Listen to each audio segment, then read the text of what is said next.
Trump's slush fund is the textbook definition of self-dealing. Trump sued himself, settled with himself, and then Trump gives himself and his family immunity to evade their taxes, and Trump makes you, the American taxpayer, pay for it all. Now, Trump is claiming that the slush fund is dead for now, but Democrats will not stop until it's well and truly buried and can never see the light of day. That is Senate Minority Leader Chuck Schumer yesterday, promising legislation that would permanently block President Trump's so-called anti-weaponization fund, which is on the rocks right now. Democrats will need help from Republicans to make that happen. We'll look at where support stands on Capitol Hill and why the White House may be backing off from this idea. Also ahead, we'll go through new reporting on President Trump's combative phone call, to put it mildly, with Israeli Prime Minister Benjamin Netanyahu over Israel's aggressive attacks in Lebanon. Plus, we'll break down the big primary races out west today. No clear frontrunners in the race for California's next governor or to lead its largest city, possibly opening the door for a former reality TV star to become the mayor of Los Angeles. Good morning and welcome to Morning Joe. It's Tuesday, June 2nd. With us, co-host of our 9 a.m. hour, staff writer at The Atlantic, Jonathan Lemire, and MS NOW contributor, Mike Barnicle. Mike Barnicle, particularly excited about the idea of Spencer Pratt being the mayor of Los Angeles. You're just totally dialed in on the hills and all that kind of world of MTV reality shows. No one deserves more support than Spencer Pratt. He's got a little help from the President of the United States, so we'll see how he does. But let's dig in to our top story. More than 3 months now into the war with Iran, President Trump says he doesn't care if peace negotiations are over. The president made that comment to CNBC yesterday when asked about reports Tehran would suspend talks to end the war over Israel's invasion and bombardment of Lebanon.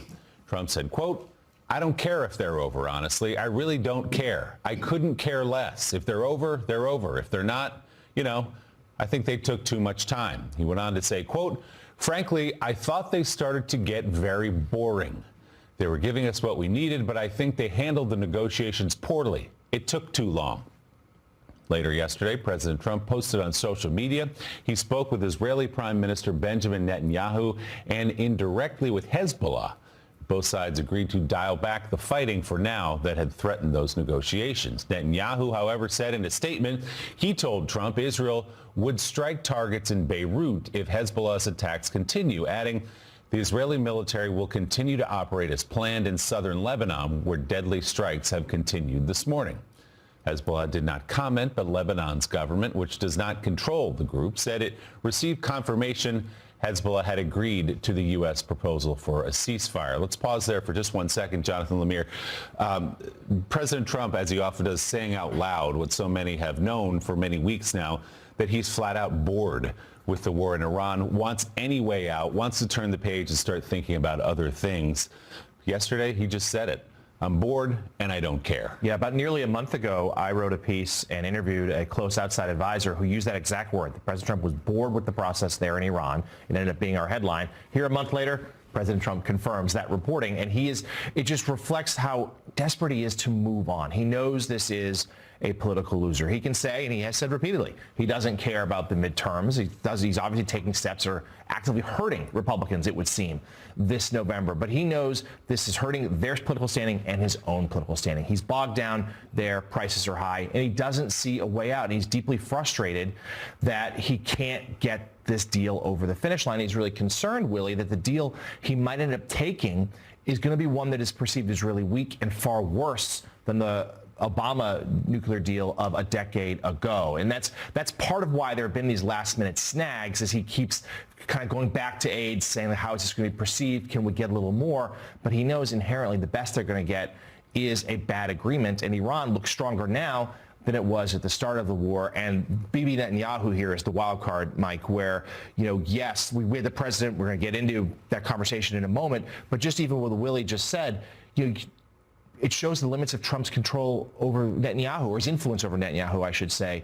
Yes, Netanyahu's saying, we'll dial down strikes on Beirut, maybe, but operations in southern Lebanon are going to continue. And for Iran, that right there, a deal breaker. They won't come to the table. So in terms of getting this war resolved, in terms of getting an agreement, according to your sources, do you know anyone around the President of the United States with the credibility to go to him and say, stop talking? No, and no one does, and no one tries to. I mean, this is by design. The president has surrounded himself with, true believers, with yes men and women this time. In the first term, there were people around him who would at least try. He wouldn't always listen, but they would try to rein him in. This time, there's none of that. It is Trump, unfiltered, and we are seeing him seeking these outlets on Truth Social, frankly, where we're seeing these barrages of posts, more last night, because that is one place really where he feels like he can just talk, and he's, and there's no pushback. And talk about anything other than the war, Yes. because this is hard, it's complicated. He thought he could bomb Iran into submission in the early days of the war. Has not turned out that way. Axios has some new reporting on that call between President Trump and Prime Minister Netanyahu. The president reportedly lashing out at Netanyahu during expletive-laden conversation. That's according to U.S. officials. And a third source briefed on the call. According to one U.S. official, Trump told Netanyahu he was effing crazy and that the prime minister would be in prison if it were not for Trump, likely referring to the Israeli leader's years-long corruption trial. The president adding, quote, "Everybody hates you now. Everybody hates Israel because of this." That's the president of the United States. A second source briefed on the call said Trump was, quote, pissed, and at one point yelled at Netanyahu, quote, "What the F are you doing?" One of the U.S. officials told Axios that Trump felt in recent days Netanyahu was escalating in a disproportionate way. Another U.S. official said Trump also was concerned by the fact that Israel had killed so many civilians in Lebanon and objected to the Israelis knocking down buildings to take out a single Hezbollah commander. Let's bring in one of the authors of that report, White House reporter for Axios, Mark Caputo. Mark, take us inside that call a little deeper, if you would, and perhaps just explain a little of President Trump's frustration that the Israeli prime minister's military campaign, particularly in Lebanon, is threatening and perhaps preventing a negotiation that might bring this war to an end. Well, leading up to this over the weekend, my colleague Barak Ravid and I had written a story about Trump sending back an edit, an addition to a peace deal with Iran, and they were hoping to get an answer in a few days. And in the course of reporting that out, we were told by the administration, by administration officials, that Israel, that Netanyahu wanted a component concerning Lebanon in there, and that Trump had rebuffed him, thinking that that was just sort of an added feature that would have sort of bogged down the talks. And then the next day, this massive bombing campaign erupts. And from what we're told, in Trump's mind, they felt that this was Netanyahu sort of saying, well, I'm not going to get my way. I'm sort of going to bomb my way to your attention. And it really, really bothered President Trump, we're told. And yesterday in the early afternoon, Trump got him on the horn, Prime Minister Netanyahu, and just lit into him and sort of let him know that this is unacceptable in Trump's view. Now, let's be clear. The president keeps thinking that there's going to be a deal with Iran, and it hasn't happened yet. But in the administration, there has long been this sense of, okay, Netanyahu is our partner in this process, but a lot of the things that Netanyahu has said and done haven't been as conducive to getting the outcome they desire, and in some cases has managed to bog the conflict and conflicts down in more conflict. So, Mark, yesterday Iran said they're going to cease any sort of talks with the U.S., direct or indirect, because of what's happening in Lebanon. So take us inside the administration as best you can with your colleagues' sources. Where does the Trump team now view those negotiations? Where could they go from here? What sort of, not concession per se, but how do they get them back on track? How do they even get Iran to the table? They claim, and President Trump had said on Truth Social yesterday, and again, it's a claim. We don't have an ability to verify these things, that the talks are still going on, that things are still happening. And perhaps one of the reasons they made sure that the story got out there is they wanted to broadcast to Iran that they're serious about the deal. The bigger problem that the United States has in striking this agreement are the details. As I say, the devil's in the details. And bottom line is that Iran wants money. And President Trump doesn't want the appearance of giving Iran money, of paying them money. So we had described in a story a few months ago about sort of a cash for uranium deal, and the president sort of overrode his advisors who were talking about that at the time to say, well, sort of no money is going to change hands in any way, shape, or form. Well, now we understand that behind the scenes that is happening.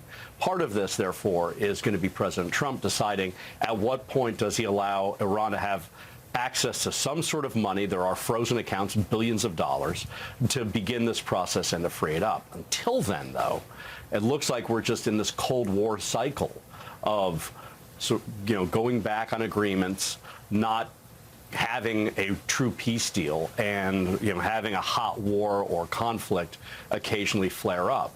Because until Iran gets its money, from what we're told, it doesn't really want to make a deal because it wants security and it wants some sort of recompense for the damage. And there was a lot of damage that was inflicted on Iran by the United States.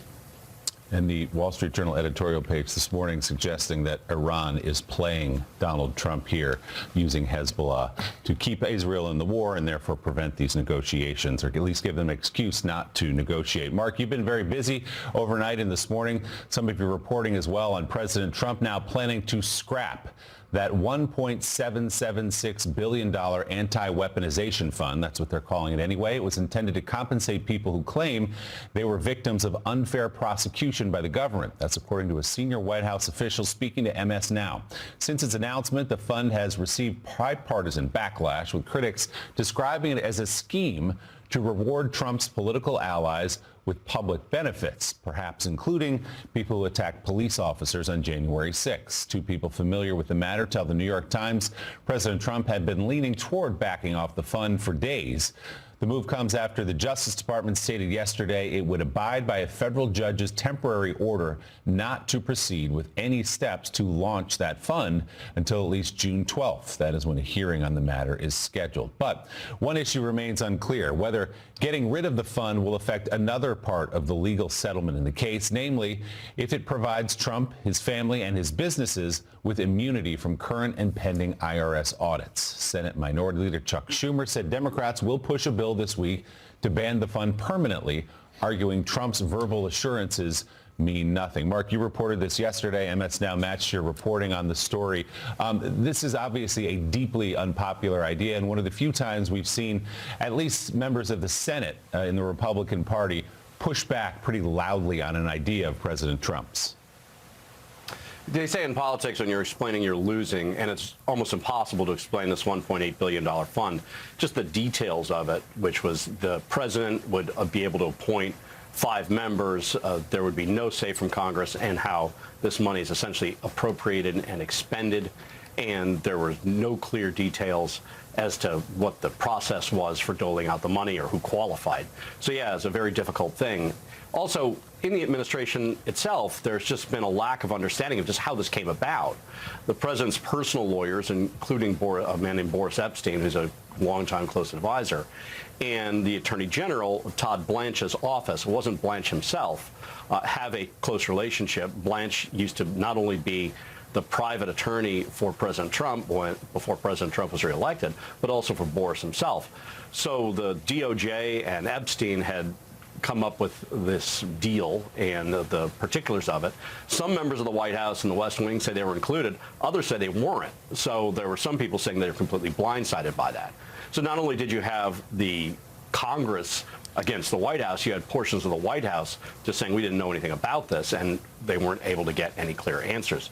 Not a great way to get anything done, and the result was finally President Trump, from what we understand, was told, look, I just can't go forward with this anymore. He's got a lot of things on his plate. We just discussed a huge one.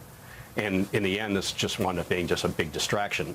Now, let's be clear. In our story, the sources we talked to said that this is dead for now. I think for now is an important word because President Trump does believe that government was weaponized against a number of people, and some of those people are very close friends of his, and they do want some sort of remuneration or recompense. And so I wouldn't be surprised if some form or some measure like this or some sort of fund came back, but it would probably have to be more in the sunshine so you'd have less opposition. So, Mark, what's your sense from your reporting? There was a lot of discontent among some members of the United States Senate towards the fund. Sure. John Thune, in particular, said something that indicated he was not in favor of it. But do you think that this is a start to opposing Trump being able to stand up and say out loud, I don't like this, or is this a one-off? I can't say either way. I mean, Republicans in Congress have looked at the prior primary results where President Trump has taken out sitting members of both the Senate and of the House in Republican primaries. He has a big stick. He walks loudly and wields a big stick. And so they are scared of him. There are certain things that they just can't eat, and this was one of them. So I think it's on a case-by-case basis. President Trump's decision to endorse Ken Paxton over John Cornyn, the sitting senator from Texas, really rankled a lot of Republican senators the wrong way. So there were a number of factors that are involved here in this opposition that you're seeing rise up from the Senate. And then, of course, overlaying all this, unpopular war in Iran, $5 gasoline, it makes the political environment really challenging, to say the least. And Willie, just to underline what Mark said about this fund is gone for now, there are some Democrats in the Senate yesterday, though heartened by this news that Trump is abandoning this at the moment, but said that there were the DOJ language around it had some wiggle room, that this could be revisited, that yes, DOJ was walking away from this idea for the moment, but they do have concerns that it could come back in the months ahead. President Trump does not like to concede defeat, so we'll see if he finds some way back to this. White House reporter for Axios, Mark Caputo, with reporting on two of the top stories of the morning. Mark, thanks so much. We appreciate it. Coming up, it is Election Day in California. We'll talk about the mayor's race in Los Angeles and the crowded field of candidates vying in California head to the polls today to choose the final candidates for two of the state's biggest elections of the year. The primary races for Los Angeles mayor and California governor still toss-ups according to the polls, both featuring crowded fields with no clear front-runner. In Los Angeles, Mayor Karen Bass looking to win re-election. She faces two main competitors from both sides of the political spectrum, including former reality television star, Republican Spencer Pratt. If no one wins a majority of the vote today, it will move to a runoff in November.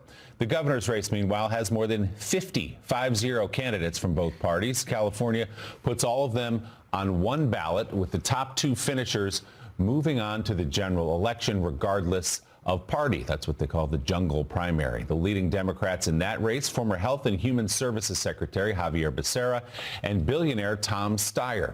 The Republican side includes former Fox News host Steve Hilton. After the 2024 presidential election, CEO of the Messina Group and former White House Deputy Chief of Staff to President Obama, Jim Messina, began traveling the country to talk with Democratic candidates, organizers, and strategists. Through those conversations, he says he learned Democrats are too comfortable running conventional campaigns using outdated rules and complacency, in what led to a Republican sweep. In his last installment of the three-part series Myth-Busting Before the Midterms, Jim is breaking down four more myths that impacted Democrats throughout the last presidential election cycle, ones he worries are, again, seeping into the party's collective thinking for the years ahead. And Jim Messina joins us now. He also, of course, ran President Obama's 2012 re-election campaign. Jim, you are up very, very early out west. We appreciate you doing that, but for good reason. A busy day in California. Before we get into your reporting there and what you gathered about the Democratic Party and strategy looking ahead to the midterms, let's take a look at those races today. If you can kind of handicap them for our viewers who maybe haven't been following that closely, both the mayor's race and the governor's race. What are you looking for tonight? Well, the governor's race, Willie, is a race that no one seems to want to be governor of California. Everyone thought Kamala Harris was going to run. Then everyone thought that Senator Alex Padilla was going to run. And then everyone thought that AG Rob Bonta was going to run. All of them declined. And instead, you have this wide open race with historic amount of spending. And I'm really looking at it. The question is, can Democrats get both two seats and advance to the jungle primary? It doesn't look likely, but there's a shot. Tom Steyer has been rising. It looks like Xavier Becerra has the votes to get to the next round. And the question is, does Steyer go, or does former Fox News host Steve Hilton go? It'll be really interesting tonight. It looks very, very close. And once again, as every race you've been covering, Willie, this is about affordability. This is about people out there saying everything is too expensive and we want someone to come in and fix it. And in the fourth largest economy in the world, California is a really important barometer. In the mayor's race in LA, you have a bunch of very angry Los Angeles voters, especially voters in the Palisades and other places affected by the fire. They're very critical of the incumbent mayor, looking at two challengers, one from the very left and one from the very right. And the question is, who's going to get in that jungle primary runoff in November? It is really unusual in California that we have races this close. Usually the party is decided by now, but it shows you the kind of anger of American voters, and that's no exception in the great state of California. And Jim, in the mayor's race, Mayor Karen Bass, looking to be reelected, obviously has been justifiably criticized for handling of the Palisades fire last year, and chiefly by Spencer Pratt, who's a name people may know and a face they might recognize from reality TV. How serious a contender do you believe he is, and how worried should Karen Bass be? Well, she should be very worried no matter who's in the runoff right now. There are people very angry. She's acknowledged those mistakes. She's got to prove to people that this election is about the future, not the past. When I run campaigns, I say to people all the time, these voters want to know where you're going to take them, not where you've been. And she's having a lot of problems with that. I know a lot of people watching this morning are a little freaked out about another reality star rising in American politics. But if you look at Spencer Pratt's social media, Willie, it's the best I've ever seen. I'm not saying he would be a good mayor. I'm not saying he's a great candidate, but he's really taken over this race with some really inventive AI outreach that I think all campaigns on both sides of the aisle can learn from. We'll find out tonight if it's enough to get him to the runoff. All right, so that actually swings nicely into your new report, this idea that you've been traveling the country since the 2024 election, since President Trump swept back into office, and lessons you learned. Democrats need to learn them pretty quickly here with the midterms about 5 months away. In your latest reporting, you talk about these myths. One, Democrats say that demographics will save us in the long run. That's myth number one. Why is that a myth? That's a myth because we all thought that the ascendant coalition of Barack Obama was going to save the party. We're going to have more and more young people, African Americans, Latinos voting, and we were going to win the national fight because of it. Until the 2024 election, Willie, you all have reported on this ad nauseum. Donald Trump did much better and got to almost parity with Latino voters, doubled his support with African American voters, did historically well with young male voters. And yet the Democrats sort of ignored the 72% of voters who are white voters and decided it was all about this ascendant coalition. The truth is, Barack Obama won 2 elections because he did both. He excited his base, but he also talked to swing voters and turned them out in big numbers. We have to treat these, what we think are base groups, Latinos, African Americans, young voters, we have to treat them like persuasion targets, not turnout targets. We've got to make our case to them. We didn't in the last election. And if we don't do that in this midterm, Willie, we will lose again. So, Jim, your second myth is that what works in a midterm will work in a presidential, and you say that Democrats who did very well in 2022 drew some incorrect lessons for 2024, but it also can work the other way, where a presidential, as we head into a midterm year, may not be that instructive. Yeah, it's really true, Jonathan. In 2022, we won an election on abortion, and that was great, and it was a big upset. But in 2024, we thought it was the same election, and yet abortion was the 7th most popular issue, and we lost the economic argument, which was the number 1 issue, by 12 points. We can't do that. However, when you look at the demographics in midterm elections in 2026, it shapes up much better for Democrats. It is older voters, it is more women voters, especially upper educated voters. voters where Democrats are doing historically well. So if we can continue to learn the lessons from 2024 and have a midterm election turnout, we could do very, very well. We've just, again, got to do both things, turn our base out and talk to these persuadable voters. So, Jim, let's go to myth number 3. Money, money, money. There's so much money around now. What are we going to do with it? What are candidates going to do with it? It leads me to ask you, in terms of absence of money or a lot of money, Spencer Pratt, is his combination of anger and grievance more important than money in terms of reaching voters? Yes. And Barnacle, I only got up this early for you because you and I really understand these things. And when you look at it, grievance and anger is bigger in American politics than money. But part of what I wanted to say is it's not just about these big national races. People's money goes much further in the races in the House and the governor's races. House races are 16 times more effective if you give in these congressional races because they're not as well funded. And so money is really important in some of these down ballot races that Barnacle and I stay up until, the wee hours of the night following.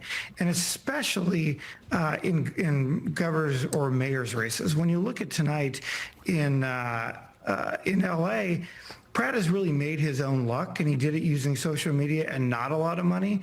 And it is proof that a little anger still drives American politics. Jim, if Barnacle's telling you he stays up late to watch down-ballot races, he's lying to you. He's watching the A's Mariners in extra innings. That's why he's up late. Let's move to myth number 4, Jim, and I think this is a really important one. You're pushing back against some of the pessimism, even fatalism you hear among Democrats, which is that the Trump administration, Republicans now play so dirty, they're going to rig the election or steal the election or perhaps cancel the election in some places with some of the moves they've made. How do you fight against that thinking? Yeah, it's a big one in the Democratic Party. After our second glass of Chardonnay, a whole bunch of Democrats want to say, oh, he's just going to steal it. And the fact is that's not true. We're looking to make sure this 2026 and 2028 are tamper-proof elections. And the way you do it is go back to Barnacle's local races. You win the Supreme Court races. You win the Attorney General's races. You make sure that the people who actually run the elections, and it's not federal, it is state elections, it is state people who run these elections, you make sure that they're going to run fair elections. And so I'm part of this Democracy Defenders PAC with super lawyer Norm Eisen. We're doing really good work across the country to make sure that the people that are actually running these elections are going to run them fair, and we're winning all over the place. So I do think we're going to have fair elections, even though Donald Trump's going to do everything he can to stop that. So, Jim, with all this in mind, we've run through these 4 myths that you're trying to bust. Give our viewers, if you would, I know it's 5 months out, but just your view, because you have such good insight on this stuff, of what November might look like. There's obviously huge optimism given the state of the economy and some other tailwinds for Democrats that they'll win the House. I think at this point they'd be disappointed if they didn't. Some hopes, though more difficult, for the Senate as well. How do you see it going as we sit here this morning? Well, look, I think a couple things. I do think we're the favorites to win the House. It is harder because of the redistricting stuff. Right now we have an 8-point lead in the generic ballot. That's about where we were in 2018. In 2018, we picked up 40 seats. That same map with this 8-point lead, Willie, would give us a 12-seat majority. So I think it's going to be closer than people think. I do think there's a shot, if an outside shot, in the Senate. But what's really interesting is in the states, especially the governor's races, which are incredibly important to the presidential and for who runs this country. I think Democrats are going to have a historically good night and win governor's races all over the country. It's a little bit easier for swing voters to vote both parties in non-federal races than it is in federal races. So I think it is shaping up to be a very good night, but Democrats just have to learn the lessons of the past. We're super good at snatching defeat from the jaws of victory. We proved that in 2024. And so we just got to double down and do whatever we can to make sure that we start to take some of these levers of power away from Donald Trump. It is the most important thing you could do as Democrats to win the House of Representatives. Always listen to Jim Messina, a wise man. Jim, thanks so much again for getting up so early for us this morning. Jim's new piece available to read on Substack. Coming up, as a growing number of Americans express concern about the future of the country, our next guest said, and this is a major point to me, we, business, made a mistake by not getting more involved earlier. I do not believe that the problems of society will be fixed by politicians alone. That's not an insult to politicians. Most of the really good ones, they want help to figure things out. And we, business, kind of step back. That's what happened in Europe, where, the political leadership class became a permanent political leadership class. And I think it ended up being a mistake. So I do agree with that point that we should step forward and do things that are good for the country. Like John F. Kennedy said, don't ask what the country could do for you, ask what you could do for the country. And we've got to have a little bit more of that spirit. That's J.P. Morgan Chase CEO Jamie Dimon weighing in on the responsibility business leaders hold in today's society. Our next guests argue employers do play a big role in helping to fill an urgent leadership void in America. Joining us now, co-founders of Axios, Mike Allen and Jim Vandehei. Guys, welcome back. I have to tell you, your original piece on this, talking about the theory of the American moment, the rattled generation, was being rocketed all over the place yesterday. I got it from a few different people, sent it to people as well. So talk a little bit, Jim, first here about how you see CEOs kind of filling this moment, because I think most people think, I don't know, are they part of the problem? They're the rich guys and the rich women, and people are struggling to pay for their gas. So how do CEOs help to lead us out of the place we're in right now? Yeah, Willie, you have a lot of viewers who like to email. Well, I got a ton of emails yesterday from that segment, but the segment was about this idea that people are just rattled. They're looking for leadership. They're hungry for leadership. You see it, I'm sure, with your younger employees. We see it when we're speaking at college campuses.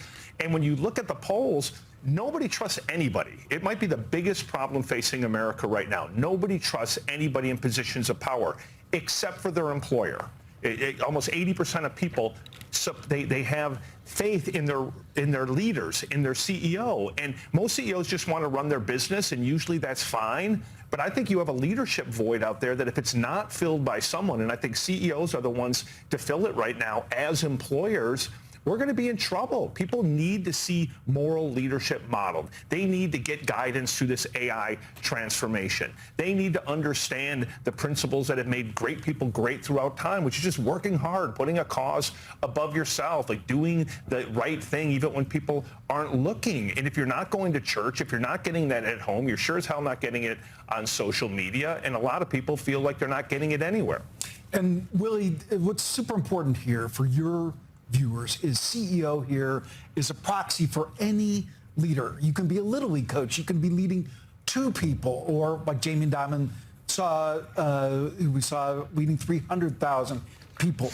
But if you have people in your life, and if you're watching Morning Joe, you are a leader. You're someone that people in your circle, even your friend group, turn to. You have an obligation. People are hungry to lead, and here's something that is true across American life, and that is take the local close to home. We don't like Congress, but we often like our member. We don't like education, but we like our school.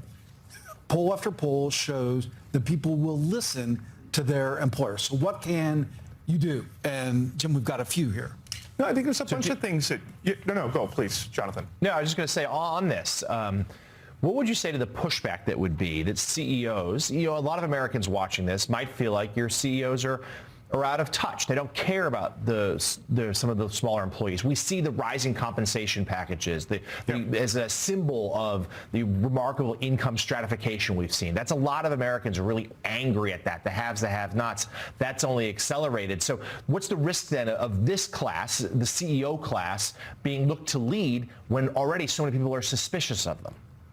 Yeah, I mean, listen, there's no doubt there's a wealth gap, and it's a huge problem. And I think every company, you have a moral responsibility to make sure you take care of your people and that you compensate people fairly. If you do that, people perform a hell of a lot better. And most of the CEOs you see on TV, they're not representative of the literally tens or hundreds of thousands of CEOs out there. Most companies are small businesses. And like Mike said, a teacher is a leader. It's what do people in a position of power over anyone? It could be two people. It could be a parent. It could be anyone. But if you think about the things that trouble you right now about what's happening in society, It's this lack of values, this lack of trying to figure out, hey, how do we work together to solve a problem? The lack of putting competence over loudmouths. If you think about the fundamental problem with politics right now, it's like all the people we hear about, it's just this nasty language, it's all this fighting. That's not most people. Most people are like, oh my God, I'm living my life, I'm trying to solve a problem. And by the way, I think most people running businesses do that. To be honest, I think they're scared. They're so scared to speak out now because they worry about revolts internally or externally. I'd say get over it. You're blessed to be in a position of power. You have an obligation, and you might as well figure out ways to lead people, especially in the next couple of years. People are scared as hell of artificial intelligence, and it could go good or it could go bad. And if you want to know whether it's going to go in a good direction or a bad direction, the thing that will determine that is good leadership, good governmental leadership, good business leadership, good academic leadership. If you don't have those ingredients, this technology, like the last technology, and like anything, it will go off the rails. The new piece in this series has got a lot of people talking, available online now. Co-founders of Axios, Mike Allen, Jim Vandehei. Guys, great to see you both. Thanks, guys. Still ahead as President Trump reportedly abandons the so-called anti-weaponization fund. Our next guest says it ended under a shadow of corruption.